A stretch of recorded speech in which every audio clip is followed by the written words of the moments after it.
Lou Piniella was the manager of the Seattle Mariners from 1993 to 2002. He inherited a team that had a young, solid core of Ken Griffey Jr., Randy Johnson, Edgar Martinez, and Jay Buhner. He eventually led the Mariners to their first playoff appearance in 1995, along with playoff runs in 1997, 2000, and 2001. He is by far the most successful manager in Mariners history. 2002 was supposed to be another season for a potential championship run, but unfortunately, things did not go as planned. But before I show the video, hit that like button, subscribe, and hit that notification buttons to help grow this channel. The Mariners were off to a great start for the 2002 season, where they led the division for a majority of the first half and were well on their way to make the playoffs. But however, the starting pitching wasn't as effective as they were in 2001.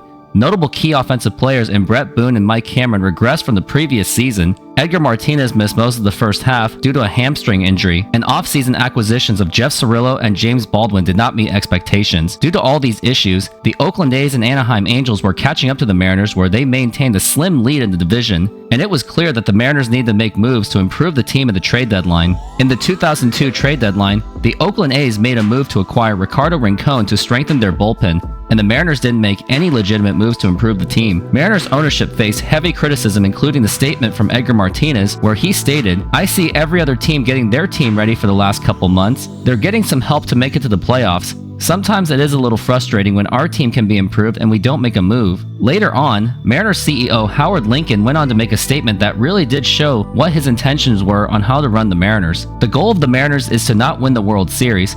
It is to field a competitive team year after year, to put itself in position to win a World Series, and hope at some point that happens. We absolutely have to make money. No question. End of story. I am in the baseball business, not a feel-good business. Eventually, the Mariners stumbled after the 2002 trade deadline and missed the playoffs, while the Oakland A's and the Anaheim Angels made the playoffs.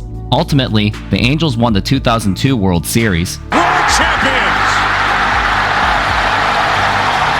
Following the offseason, Lou Piniella expressed his feelings to ESPN's Peter Gammons about the Mariners for the need to add more firepower to the offense, since the team did lack the needed bat to get them to the playoffs in the previous season. He even expressed that no one in the upper management had listened to his concerns either. He expressed, "We're not a deep team, and we're not a power team. We need a bat. I know Pat Gillick is trying, but I don't know what there is, or what we can take on. But we need a bat in left field. I've been telling these people all year, but no one listened." Howard Lincoln instantly took offense to those statements and expressed that Lou broke a gag order that was imposed earlier in the season. This was also not the first time Howard Lincoln was upset at Lou Piniella.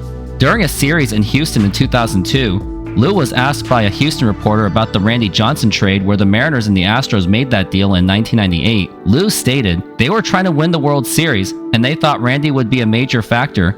I think if you have a team that's one piece short, you owe it to your fans to give it a go, and to your players." How many teams get in position that way? In the later parts of the season, where the relationship between the two seemed to have taken an even larger hit, was in the game in 2002. Lou Piniella argued with umpire C.B. Bucknor due to an out he called, which prevented the Mariners from winning the game at the time.